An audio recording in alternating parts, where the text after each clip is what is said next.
What's up, guys? You are listening to The Lifestyle Hub, the podcast that takes you behind the scenes and into the lives of inspiring individuals to not only educate you, but unlock your true potential to live a healthy, active, and more fulfilling life. I'm your host, Jason Grimmer. Now let's get this show on the road.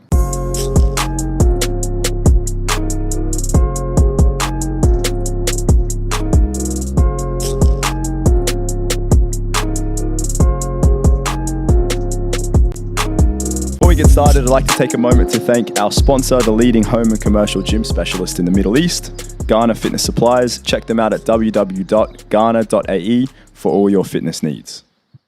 What's up, guys? I'm very excited to introduce today's guest all the way from Australia, Mr. Luay Fandi, a fellow Australian and entrepreneur, celebrity barber with over 15 years experience in the game, well known for his generosity helping the homeless and refugees, and now focused on setting up here in Dubai. Mate, welcome. Thank you very much. It's a pleasure being here, Jason, and honestly, it's an absolute pleasure to be here. I'm very happy to actually have you here. So for those, just to paint the picture, you're probably noticing the location's different to normal. We're actually in the backyard today. Luay actually does, mobile barbering. So we just had a haircut, which is why I'm looking pretty fresh, probably the freshest I've been in quite a while. So, mate, thank you very much. No you worries. are very, very skilled. Obviously, that 15 years has paid off quite well. How's things? Welcome to Dubai. Thank you. Honestly, it's been amazing here. Absolutely love Dubai. It feels like home. So Yeah. people here are lovely. The culture is amazing. Yeah. Everyone's amazing. So, Bro, paint us the picture. So in Oz, where are you from? I'm from Adelaide, South Australia. So the Okay. bottom of Australia. Yes. I moved to Australia from Lebanon. Yes. In 2009. Okay. Been there ever since. Yeah. Came to Dubai 5 times in the past 5 years. Yeah. Every time I've come here, I've just fallen in love with it even more. Yeah. And what's your background? So, Palestinian Lebanese. Palestinian Lebanese. Yeah. So I'm originally born in Lebanon. Yes. Both parents are Lebanese. Yes. Both born in Lebanon. Both parents are Palestinian. Yes. So We were catching up at the start of the episode today and realized that, one, we're not too far off in age, which I would never expect because Luay's obviously, he's done a lot from what I've seen from socials. These days, you kind of get to paint a picture of someone from social media before you even get to meet them. And I was very impressed by what you've done so far. We'll touch on a few of those things as we go, but we're about the same age. Luay's actually younger than me. He's 26. Yeah. I'm 28. And we were speaking about you only recently moving to Australia. definitely, yeah. So I've moved to Australia about 13 years ago. I'd say 15 years ago. Yeah. And it's been a big journey, starting from zero, doing all those things, and it was a big step towards the future of us, Where you wanted to take things, right? Yes, definitely. Yeah, I think the part that I really wanted to kind of highlight on is we were just speaking now, and I was actually in Lebanon the same time you were in Lebanon. Yes. Lebanon was going through, as a lot of people know, Lebanon is a country that's copped a lot of barrages over the years for different reasons and whatnot, and obviously the Palestinian people that reside in Lebanon too, and the Lebanese Palestinians that we have there have also gone through a lot over the last few years. And we were actually relating both to a moment where we were both in Lebanon, Yes, when we had the bombings that actually came from Israel and bombed all the bridges across Lebanon to stop supply chains. And we won't go into too much politics today because we want to kind of keep a focus on where Luay is heading now, but talk to us a little bit about that, because I was actually in the country at the same time when that was happening. Interesting you say that, because in 2006 we didn't expect the war. It just came out of nowhere, and we were sitting at my grandma's house, as we said earlier. Yeah. I was sitting at my grandma's house, having dinner. Then all of a sudden we were looking out the window. We thought it was fireworks being shot into the air. It was like red little bullets. Yeah. And we thought it was fireworks. And then the next thing you know, just a big explosion, glass shattered everywhere, and we were just, going back. It was a scary moment for everyone. We didn't know what was going on because electricity was off. In Lebanon, electricity is on 6 hours on, 6 hours off. That's right. And during the war, it was no electricity for nearly 4 months. Yes. So we had no idea, no internet, Yes. no TV, nothing. So we didn't know what was going on. Yeah. And eventually, a couple of days into it, obviously we realized it's a war, and Yes. and there's a helicopter, I remember, going over us, and they threw paper, Okay. to evacuate the area by 8 p.m. To like a bit of a warning that they were going to hit that. They were going to area. hit that area, and funny enough, 8 p.m. on the dot, there were 7 bombs that were thrown at the bridge. Wow. Right across my house, and obviously we couldn't evacuate. There's nowhere Of course. else to go. Where do you go? Being a Palestinian growing up in Lebanon, we were turned away from the Syrian border. Yes. We were Palestinians. Yes. Only Lebanese were allowed to cross. Yes.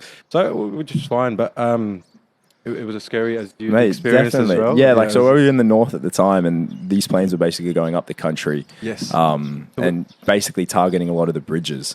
Yes. Just to cut off the supply. Were you near Syria or Palestine? No, so we were close to this. So basically, where my grandparents' house is North Lebanon, Minyara, it's called. Mm-hmm. So it's like north of Tripoli by about an hour. So there was a bridge not far from there that they'd kind of hit, just because I think it was basically one of the connecting bridges. Yes. It was all strategically done, and it's just crazy to know that, one, we were there around the same time, and two, that you'd gone from a lot being Australian. Your upbringing was from one that was filled with conflict and uncertainty, potentially, and difficulty, and then you were able to make it out to Australia. And Definitely. So after the war was, my dad was doing really well in Lebanon at one stage. Like he was a celebrity barber as well, traveling the world. And then after the war hit, it was just everything went to zero. It's like all those things you've been building for years and years just shattered. Yeah. In a moment, and then that's when my dad decided to make the move. Yeah. And you guys were, from what I understood, you guys were like offering fresh haircuts for the people that had without homes, right? Yeah. So there was certain areas that were affected more than others. Our area was pretty affected, just as much as others, but it was safer than, say, there's Beirut, a place called Al-Dahia, which was affected severely as well. So people were moving from there to our area, and then eventually migrating. But in our area, there was heaps of voluntary work and giving out food. So we started off by giving out food to people. Yes. Physically going to the farms, picking trees like tomatoes and stuff for free, all for free, going out there and giving it to people. So then my dad came up with the idea of giving free haircuts for the people that were affected as well. So he refused for me to go because we had the first couple of weeks we were giving out food, right? Yeah. And on the way there, we were driving under a bridge.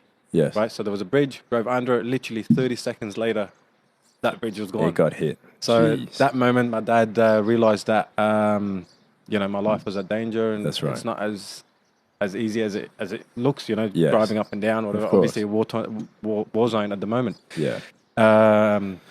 And he refused for me to go to do the haircuts, right? Yeah. So, but I kept insisting, waking up every morning, getting ready and stuff. So eventually he I mean, how old were you at this time? I was 8.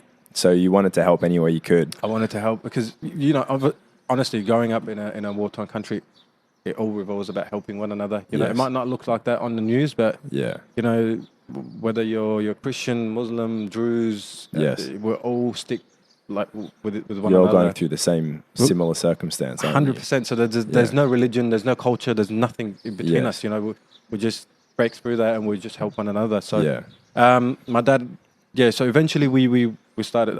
I convinced my dad and we started going down, and I had no idea what I was doing. There was a little stool that he would sit me up on. It was getting way too busy, so he needed an extra little hand. Yeah. And he stood me up on this little stool and literally held my hand and guided me through how to cut a hair, and he would come and finish it off. And that's how it all started. That's how it all started. Amazing. So the experience started quite young in Lebanon, and then from what I've done a bit of research and reading up, and I actually saw a lot from your IG and your TikTok and whatnot. You'd actually done a lot of work with, starting your own barbershop in Oz. Yes. Which is a pretty commendable. How old are you when that kicked off? I was 20 years old. So, amazing. Look, coming from a wartime country, your life is you feel like life is a bit too short. There's no, you've seen death right in front of you, many, many times, and, bullets going right next to you. And it's just, you barely made it out alive. We were the lucky ones to make it out alive. And moving to Australia and the first thing I thought I was, wow, am I in heaven? You know what I mean? Like, so honestly, it's just people, they're living. There's life, Yeah. that was the initial first thought. We moved to Australia when I was 13. So the first initial thought was, is this heaven? Like, am I in heaven? You know? I mean, most kids at 13 are just playing video games, running around, taking life for absolute granted. Like, we're not even thinking about existence at that point. Well, for you, you'd been through so much. Yeah. It's just, even when I first saw a flat screen, TV screen, I was like, what's that? You know, like, growing up in Lebanon, you know, like, I'll give you an example. We used to have breakfast on 250 grams of yogurt. And we used to, you know, fight over it. We would have tea and put bread in it so it fills up our stomach for the whole day so we don't get hungry. Banana and bread as well. You know, we spread banana and sugar and bread so it fills up your stomach. So things like that, growing up and having that in your life, it's pretty sad. But it made me the person I am today at the same time. So back to moving to Australia, when we moved there, you know, we had one goal only, is to be successful in life and to prove to everyone that war is not going to break us. You know what I mean? Yeah. We were born to be something, not to just go through a war-torn country and live through wars and stuff like that. So it's amazing. So then you channeled that purpose and that drive to then open a barbershop and of course keep that, I guess, that dream alive, because that's what you guys were doing, weren't you? 100%. So all that, obviously you have that anger in you and that frustration that you basically had no childhood. All we're doing, just, you know, running away from bullets and stuff like that. But that anger and that frustration, I put it towards my future. I didn't use it against me. I use it to benefit me. You know what I mean? So I'd look at myself and I thank God to where we are today, you know, and to keep pushing and to keep pursuing. And that's what made me open up the shop as soon as I finished high school. Yes. And as soon as I finished high school, I decided to work 7 days a week. Yeah. Push myself and save up all my money. Opened up a little. Congrats, mate. Amazing. Thank you. I opened up a little 25 square meter shop, 2 chairs. What's the shop called? Luay Fandi. There you go. Fandi scissor hands. If you're in Adelaide, definitely check it out. 100%. So it's operating now? It is operating. I've got amazing staff. I've got 5 staff members on full time. Amazing. Operating 6 days a week. Yeah. Closed Sundays. So it's doing really well. Very cool, bro. Congrats. Like, that's such a accomplishment to have done at such a young age. And that's, again, one of the reasons why I did want to, like, extend the offer for you to come onto the podcast. And I obviously get to meet you. And I think, it's very impressive and very inspiring. So I did see the videos of you giving all the guys and girls on the street haircuts, right? Sadly, there's a lot of homeless in Oz, like more than you think. And I saw some videos of you taking the time to, I guess, talk to those guys and girls, because a lot of people just kind of walk straight past. And then not only that, you're also like giving them a free glam up, giving them a haircut. So the idea goes back to COVID times. Yeah. I felt like the homeless were the most, like, severely affected by everyone, because anyway, no one talks to them. Everyone most people don't talk to them. Most people walk past them, you know. Yes. And imagine in COVID, there was no one on the streets. They were left on the streets to just, I guess, pick up what's left in Adelaide. But during COVID, we even offered free haircuts for people. So pay what you can afford campaign. And that did really well. We were targeting the homeless, you know what I mean? So, amazing. And after COVID, I decided that why not just go out there and just have a chat with them, give them haircuts in the streets, and just have a chat, make them feel that we still think about them. They're still, you know, they're still part of society. They're still part of the community. And man, like, some of the stories, obviously, I can't share online. It's very, very personal, but it's quite sad what you hear, and they just feel left out. They feel. Look, every homeless I've spoken with, they feel like they've been left out by society, by the community. So even if you're walking past them, and just give them 30 seconds of your time. Hey, how you doing? How's your day? Whatever. It can go a long way. Yeah. But honestly, just doing it. We're doing it out of our hearts, you know, giving back to the community, because we know what tough times is like. We know what starting from zero is like. Yes. Many people in Australia, definitely don't understand no, what it means. It's easily one of the best, most countries filled with the most opportunity, 100%. Most privilege, most safety. Like 100%, it's up there. So you'd kind of experience something different. 100%. So, like I said, you know, they're just people in Australia just grow up with the privilege of being in one of the greatest countries, I believe. You know, yes, I agree. Like, put it this way: I grew up in Lebanon for all this time, and like never had one of the opportunities that Australia has offered me. Yes. So it's amazing what what it offers, but at the same time, it's people don't realize how good they have it. Yes. There. So, speaking to the homeless, every single one of them that I've done, they've suffered from something in their childhood, or they've been affected by something in their childhood. Not necessarily drugs. People have this idea of the homeless that they're all drug addicts. Druggers, yeah. Literally, probably, I'd say 70% of the people I've cut don't even do drugs, don't even drink alcohol. They just either went to jail for something that happened that they didn't even commit, and now they're just left homeless with nothing, or one person's been abused by their parents, or stuff like that. So just take 30 seconds of time, have a chat with them. That cut when it would have gone a long way, like to help 100%. them put a spring in their step and how they felt, and 100%. something they probably would never experience otherwise. Yeah, so and I even exchange numbers with them. I tell them, just give me a call whenever you need a haircut. Yeah. Come down. Every day off I have, which is a Wednesday and a Sunday in Australia. Yeah. I just go out and give people haircuts for most of the day. Most of them I don't film because I don't feel like it's necessary to share that. Yeah, I can tell. That's why I like, because Instagram's so hard to know what's real these days. Yeah. But what I think I really valued about, like, obviously seeing what you do and now getting to know you in the short time that we have, is like you do come across very genuine. I think you are very genuine. So the fact that you're just happy to go and do that, I think it speaks more, louder than, actions speak louder than words, don't they? 100%. So most of the things that we do out of our heart. It goes back to our religion, our heart. The intention is the most important. Right? Yes. So when I filmed a few just to hopefully get other barbers on board and go out there hopefully as a big group one day and do a whole campaign for the homeless. But the others, it's just do it out of your heart, man. There's, some of the stories, some of them don't like to be filmed. They just want a haircut and have a chat. And so after doing this, yeah, then you'd kind of set your sights on, I guess, without even probably intentioning it, you're obviously building a bit of a name for yourself and a bit of a reputation, and now you're kind of starting to gain some traction over here in Dubai. Why Dubai, and how have you found it so far as building your name out over this side of the world? Yeah, so Dubai is probably the only place I would call home, like after Australia, right? Yeah. It's just people are just, the locals are so welcoming. Yeah. It's the first thing I've noticed about Dubai is they love the tourism, they love the people, they love everyone from every culture. The opportunities in Dubai, look, Australia's filled with opportunities, but to a certain extent. Yeah. Right? There's a level that you can't exceed unless you've made it 10 years ago. I don't know, as an Australian, you would understand what I'm saying. Yes. So I feel like in Australia, you reach a level and that's it. It's just so hard to push through that level. There's a different level of opportunity out here. Yes. I guess it's like you can actually go, I like to call Dubai like the Wild West in a way. Like there's almost 100%. Sometimes no rules to like whatever idea you have, there is a way to make it happen. 100%. Oz is a little bit more regulated. There's rules, there's certain tiers. Exactly what I'm trying to say. Ecosystems of like setups where it can be quite hard to actually crack and break in.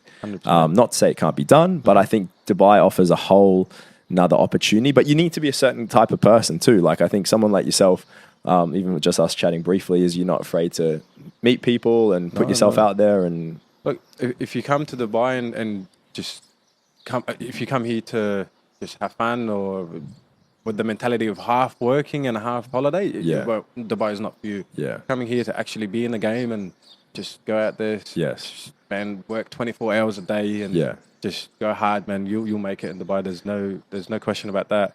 The safety, the opportunities is just, there's unlimited opportunities here. There's like the level of success can be here or here or here. It just doesn't stop. Yeah, like the sky's the limit, right? You came out with your family, from what I understood. Yeah, so I came out with my wife and the little one, the 2-year-old. Obviously, I want to see if they like it here as well. Of course. I knew the answer before I came in because I knew Dubai. Who could hate Dubai? It's a beautiful place. My wife absolutely loves it. So we've got the green light to go. So amazing, bro. It's great. It's so good to have you here on a more permanent basis. How long have you been here? Been here for a few months. So okay, amazing. So already starting to like sit in front of and I guess take people through some pretty sweet fades. Some of the bigger names here in Dubai. So it's only going to keep growing. man, like having people like Tam Khan as well and Chris Fade is just amazing. You know, Dubai legends, I call them. You know, yeah, they are definitely legends of the Dubai success story, which is amazing, 100%. bro. What tips would you give to people wanting to get into becoming a barber? Look, barbering or a good barber. One thing I say to people is you can't become a barber if you're doing it for the money. Yeah. You have to do it for the love of cutting people's hair, meeting people, and being able to talk and chat. And you know, to become a good barber, just love what you do before you do it for the money. Because once you love it and you do it from your heart, it will money will come eventually. Yeah. You know, with anything you do in life, you do it out of love, success will just follow. Yeah. Right. So to become a good barber, just be committed. Just push and practice, and don't be shy to try new things. Yeah. Ask questions. Don't be shy to reach out even to me if you have any questions that you need to ask about barbering. Just push through and just keep trying to be the better self.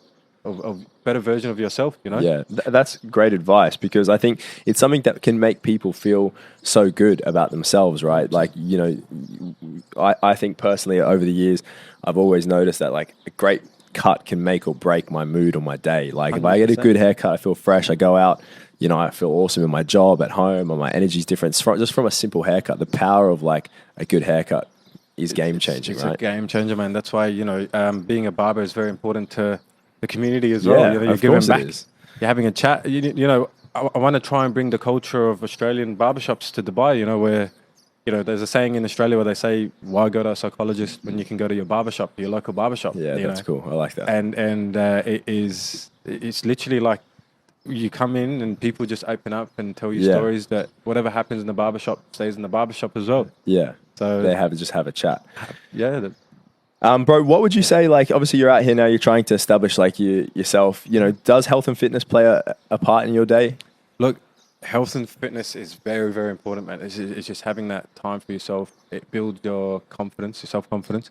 You know, in Australia, opening up the shop, it took a big toll on my life. You know, I had no personal life. I was just working 24/7. I was in the shop 10 to 12 hours a day, so there was no fitness, nothing. So the mental state was a bit unstable, if you could say.